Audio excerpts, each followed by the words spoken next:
Scott Pressler, Ray Kowalski.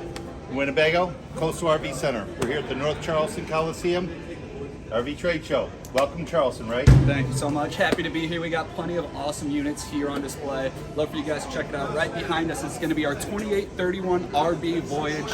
One of several different floor plans that we have to offer. A couple really exciting things about the Voyage is much more of a residential feel to it. You'll notice as we take a step inside, you have 7-foot tall ceilings, some huge appliances. Come take a look.